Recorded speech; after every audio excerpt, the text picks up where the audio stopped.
ओम शांति। आज के प्यारे बाबा के महावाक्य हैं 22-12-20 के बाबा के महावाक्य। बाबा समझाते हैं, मीठे बच्चे, तुम्हें अभी बाप के द्वारा दिव्य दृष्टि मिली है। उस दिव्य दृष्टि से ही तुम आत्मा और परमात्मा को देख सकते हो। आज की मुरली से प्रश्न है, ड्रामा के किस राज को समझने वाले कौन सी राय किसी को भी नहीं देंगे? ड्रामा के किस राज को समझने वाले कौन सी राय किसी को नहीं देंगे?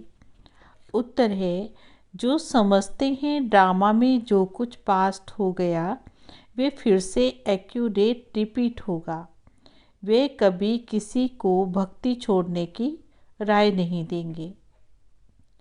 जब उनकी बुद्धि में ज्ञान अच्छी रीति बैठ जाएगा, समझेंगे हम आत्मा हैं और हमें बेहद के बाबा से वर्षा लेना है। जब बेहद के बाप की पहचान हो जाएगी तो हद की बातें स्वतः ही खत्म हो जाएगी। ओम शांति। अपनी आत्मा के स्वधर्म में बैठे हो, ये बाबा हमसे पूछ रहे हैं। रूहानी बाप रूहानी बच्चों से पूछते हैं, क्योंकि ये तो बच्चे जानते हैं एक ही बेहद का बाप है जिसको रूह कहते हैं। सिर्फ उनको सुप्रीम कहा जाता है। सुप्रीम रूह या परम आत्मा कहते हैं। परमात्मा तो जरूर है, ऐसे नहीं कहेंगे कि परमात्मा है ही नहीं। परम आत्मा माना परमात्मा।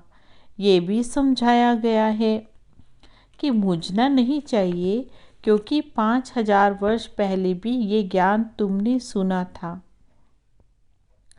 आत्मा ही सुनती है।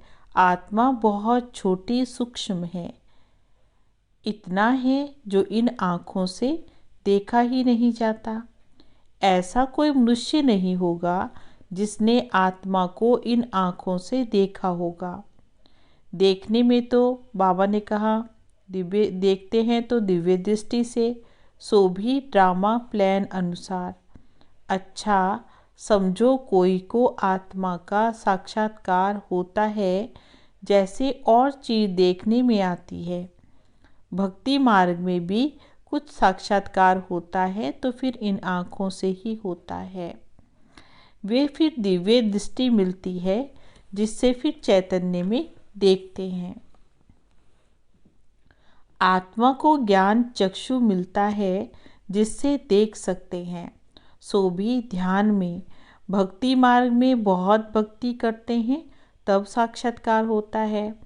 जैसे कि मीरा को साक्षात्कार हुआ, कितना डांस करती थी। अब वैकुंठ तो था नहीं, 500-600 वर्ष हुआ होगा। उस समय वैकुंठ थोड़े ही था। जो पास्ट हो गया वह दिव्य दृष्टि से देखा जाता है। जब बहुत भक्ति करते करते एकदम भक्तिमय हो जाते हैं तो दीदार होता है, परंतु उनसे मुक्ति नहीं मिलती। मुक्ति, जीवन मुक्ति का रास्ता तो भक्ति में बिल्कुल न्यारा है। भारत में कितने ढेर मंदिर हैं, देखो शिव का भी लिंग रखते हैं, बड़ा लिंग रखते हैं, बाबा ने कहा छोटा भी रखते हैं। अब ये तो बच्चे जानते हैं, जैसी आत्मा है वैसे ही परमपिता परमात्मा है।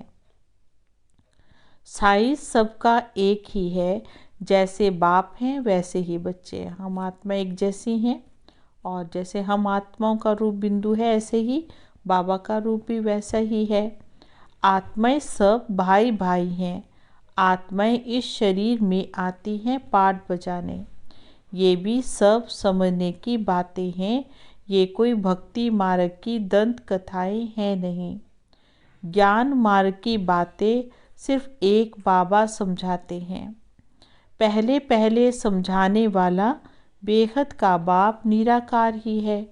उनके लिए पूरी रीति कोई समझ नहीं सकते। कहते वह तो सर्वव्यापी हैं, ये कोई राइट नहीं है। बाबा को पुकारते तो बहुत प्यार से बुलाते हैं, कहते हैं बाबा आप जब आएंगे तो हम आप पर वारी जाएंगे। ये हम आत्माओं ने ही बाबा के साथ वायदा किया था कि मेरा तो आप दूसरा ना कोई।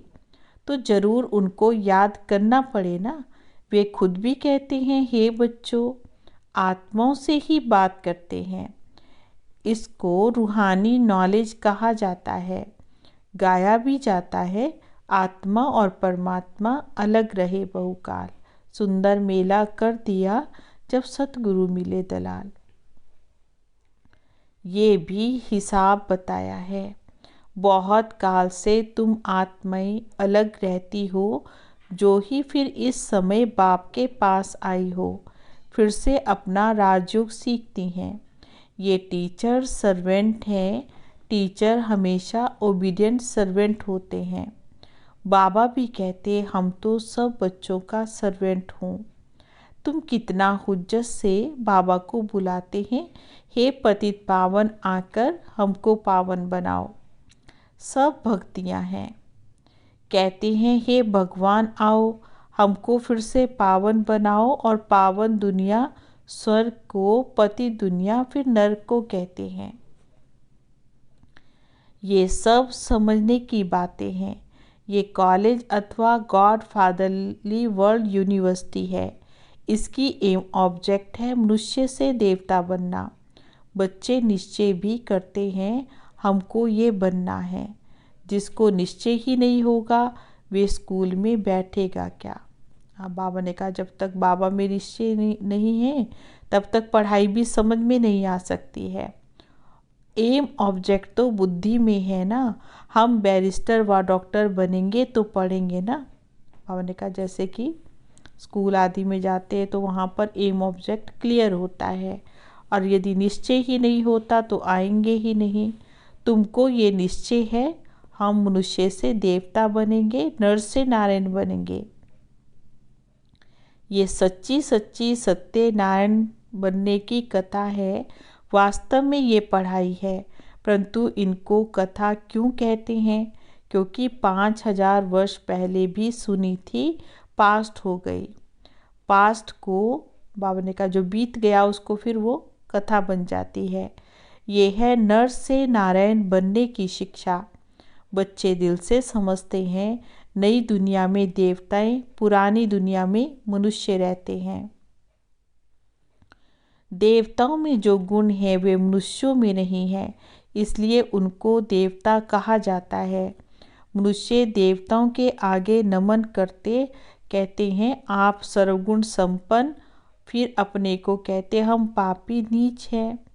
मनुष्य ही कहते हैं, देवताओं को तो नहीं कहेंगे। देवताएं तो सतयुग में होते हैं, कलयुग में कोई हो नहीं सकते हैं। परंतु आजकल तो क्या करते हैं, सबको ही श्री श्री कह देते। श्री माना ही श्रेष्ठ, सर्वश्रेष्ठ तो भगवान ही बना सकते हैं ना। हमें बाबा ने कहा सर्वश्रेष्ठ कौन बनाएंगे? भगवान बनाएंगे। श्रेष्ठ देवता सतयुग में थे, इस समय कोई मनुष्य श्रेष्ठ नहीं है। तुम बच्चे अभी बेहद का संन्यास करते हो।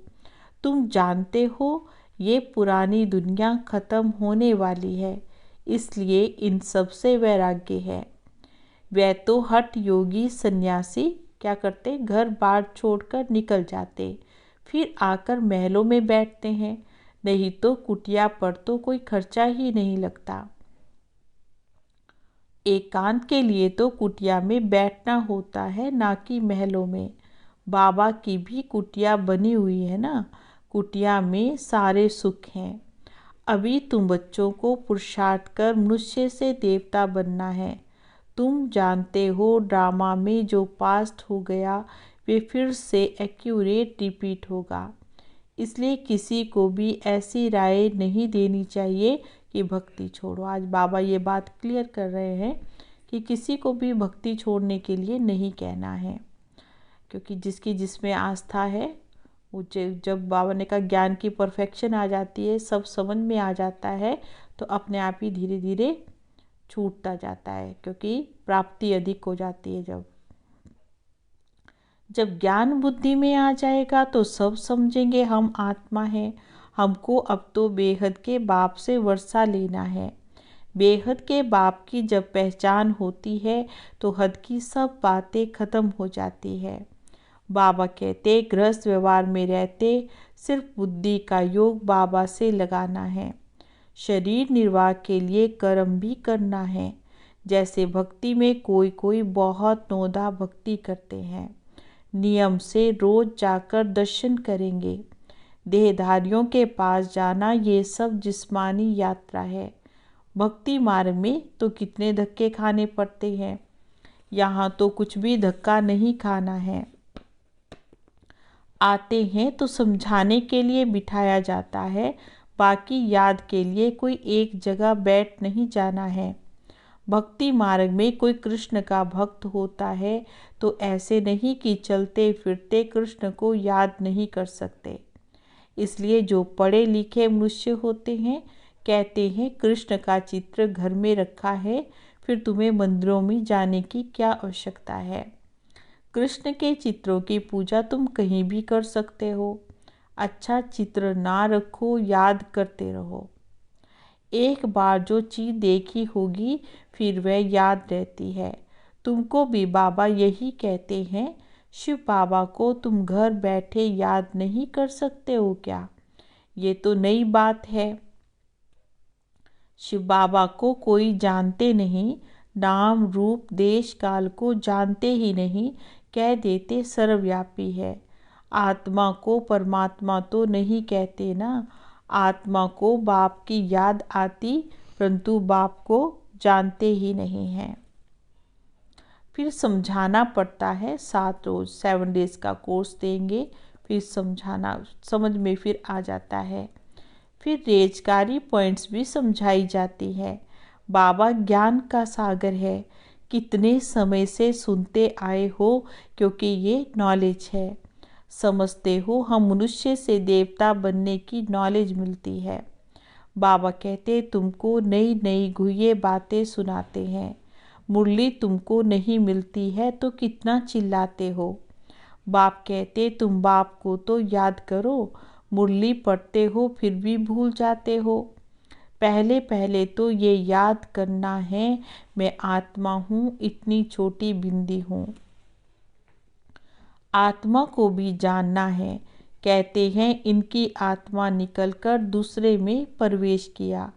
हम आत्मा ही जन्म लेते लेते अपतित अपवित्र बने हैं। पहले तुम पवित्र गृहस्थ धर्म के थे। लक्ष्मी नारायण दोनों पवित्र थे, फिर दोनों ही अपवित्र बने। फिर दोनों पवित्र होते हैं तो क्या अपवित्र से पवित्र बने, या फिर पवित्र बाबा ने कहा जन्म लिया। बाबा बैठ समझाते कैसे तुम पवित्र थे, फिर वाम मार्ग में जाने से अपवित्र बनते हो। पुजारी को अपवित्र, पूज्य को पवित्र कहेंगे। सारे वर्ल्ड की हिस्ट्री ज्योग्राफी तुम्हारी बुद्धि में है। कौन कौन राज्य करते थे, कैसे उनको राज्य मिला, ये तुम जानते हो, और कोई भी नहीं जो जानता हो। तुम्हारे पास भी आगे ये नॉलेज रचता और रचना के आदि मध्य अंत की नहीं थी। गोया हम नास्तिक थे, नहीं जानते थे। नास्तिक बनने से कितना दुखी बन जाते हैं। अब तुम यहाँ आए हो ये देवता बनने के लिए, वहाँ कितने सुख होंगे। दैवी गुण भी यही धारण करना है। प्रजापिता ब्रह्मा की औलाद भाई बहन ठहरे, इसमें बाबा ने कहा क्रिमिनल दृष्टि नहीं जानी चाहिए। इसमें बड़ी मेहनत है, आंखें बड़ी क्रिमिनल है। सब अंगों से क्रिमिनल तो ये आंखें हैं। आधा कल्प क्रिमिनल, आधा कल्प सिविल रहती हैं। सत्युग में तो क्रिमिनल नहीं रहती हैं। आंखें क्रिमिनल हैं तो असुर कहलाते हैं। बाबा खुद कहते मैं पतित दुनिया में आता हूँ, जो पतित बने हैं उनको ही फिर पावन बनना है। मनुष्य तो कहते ये अपने को भगवान कहलाते हैं। झाड़ में देखो एकदम तमो प्रधान दुनिया के अंत में खड़ा है, वही फिर तपस्या कर रहे हैं। सतयुग से लक्ष्मी नारायण की डिनास्टी चलती है। संवत भी देखो इन लक्ष्मी नारायण से गिना जाएगा। बाबा ने कहा जब वो गद्दी पर बैठेंगे तो तब से गिना जाता है। इसलिए बाबा कहते हैं लक्ष्मी नारायण का राज्य दिखाते हो तो लिखो। इसमें 1250 वर्ष के बाद त्रेता, शास्त्रों में फिर लाखों वर्ष लिख दिए हैं। रात दिन का फर्क हो गया ना। ब्रह्मा की रात आधा कल्प, बाबा ने कहा द्वापर और कलयुग ब्रह्मा की रात, और ब्रह्मा का दिन है सतयुग और त्रेता, सो भी आधा कल्प। ये बातें बाबा ही समझाते हैं। फिर भी कहते मीठे बच्चे अपने को आत्मा समझो, बाप को याद करो। उनको याद करते करते तुम पावन बन जाएंगे, फिर अंतमति सो गति हो जाएगी। बाबा ऐसे कभी नहीं कहते कि यहीं बैठ जाओ। सर्विसेबल बच्चों को तो बिठाएंगे नहीं। सेंटर्स म्यूजियम आदि खोलते रहते तो कितनों को निमंत्रण देते हैं, आकर गॉडली बर्थ राइट विश्व की बादशाही लो। तुम बाबा के बच्चे हो, बाबा है स्वर्ग का रचयिता, तो तुमको भी स्वर्ग का वर्षा होना चाहिए। बाप कहते हैं मैं एक ही बार स्वर्ग की स्थापना करने आता हूँ। एक ही दुनिया है जिनका चक्र फिरता रहता है। मनुष्यों की तो अनेक मतें हैं, अनेक बातें हैं। कितने मत मतांतर हैं। इसको कहा जाता है अद्वैत मत। झाड़ देखो कितना बड़ा है, कितनी दुनिया, बाबा ने कहा कितनी बड़ी है। कितनी टाल टालियाँ निकलती हैं, कितने धर्म फैल रहे हैं। पहले तो एक मत एक राज्य था, सारे विश्व पर इनका राज्य था। ये भी अभी तुमको मालूम पड़ा है। हम ही सारे विश्व के मालिक थे, फिर 84 जन्म भोग कर कंगाल बने हैं। अभी तुम काल पर जीत पाते हो, वहाँ कभी अकाले मृत्यु नहीं होगा। यहाँ तो देखो बैठे बैठे अकाले मृत्यु होती रहती है। चारों तरफ मौत ही मौत है। वहाँ ऐसे नहीं होता है, पूरी एज लाइफ चलती है। भारत में प्योरिटी पीस प्रॉस्पर्टी थी। 150 वर्ष एवरेज आयु थी, अभी तो कितनी आयु रहती है। ईश्वर ने तुमको योग सिखाया तो तुमको योगेश्वर कहते हैं, वहाँ थोड़े ही कहेंगे। इस समय तुम योगेश्वर हो, तुमको ईश्वर राजयोग सिखा रहे हैं, फिर राज राजेश्वर बनना है। अभी तुम ज्ञानेश्वर हो, फिर राजेश्वर अर्थात राजाओं का राजा बनेंगे। अच्छा मीठे मीठे सिकी लदे बच्चों प्रति माता पिता बाप दादा का याद प्यार और गुड मॉर्निंग। रूहानी बाप की रूहानी बच्चों को नमस्ते। हम रूहानी बच्चों की रूहानी बाबा को नमस्ते नमस्ते नमस्ते जी। गुड मॉर्निंग बाबा। आज की धारणा के लिए मुख्य सार है। पहली पॉइंट है, आँखों को सिविल बनाने की मेहनत करनी है। बुद्धि में सदा रहे हम प्रजापिता ब्रह्मा के बच्चे, भाई बहन हैं। क्रिमिनल दृष्टि हम नहीं रख सकते। और दूसरी पॉइंट है, शरीर निर्वाह अर्थ कर्म करते बुद्धि का योग एक बाप से लगाना है। हद की सब बातें छोड़ बेहद के बाप को याद करना है। बेहद का सन्यासी बनना है। और आज का वरदान है, सदा अति इंद्रिय सुख के झूले में झूलने वाले संगम युग की सर्व अलौकिक प्राप्तियों से संपन्न भव। जो बच्चे अलौकिक प्राप्तियों से सदा संपन्न हैं, वो अति इंद्रिय सुख के झूले में झूलते रहते हैं। जैसे जो लाडले बच्चे होते हैं उनको झूले में झुलाते हैं, ऐसे सर्व प्राप्ति संपन्न ब्राह्मणों का झूला अति इंद्रिय सुख का झूला है। इस झूले में सदा झूलते रहो, कभी भी देह अभिमान में नहीं आना है। पापा ने कहा सदा क्या करो, अति इंद्रिय सुख के झूले में झूलते रहो, कभी भी देह अभिमान में, बॉडी कॉन्शियस में नहीं आना है। जो झूले से उतरकर धरती पर पांव रखते हैं वो मैले हो जाते हैं। ऊंचे से ऊंचे बाप के स्वच्छ बच्चे सदा अति इंद्रिय सुख के झूले में झूलते मिट्टी में पांव नहीं रख सकते। और स्लोगन है, मैं त्यागी हूँ, इस अभिमान का त्याग सच्चा त्याग है। मैं त्यागी हूँ। बाबा ने कहा ये भी क्या आ जाता है, बॉडी कॉन्शियस में आ जाता है ना, कि अपने आप को समझना कि मैं बहुत त्यागी हूँ। तो बाबा ने कहा मैंने त्याग किया, इस अभिमान का भी त्याग करना है। इसी अभिमान के त्याग को सच्चा त्याग कहते हैं। ओम शांति।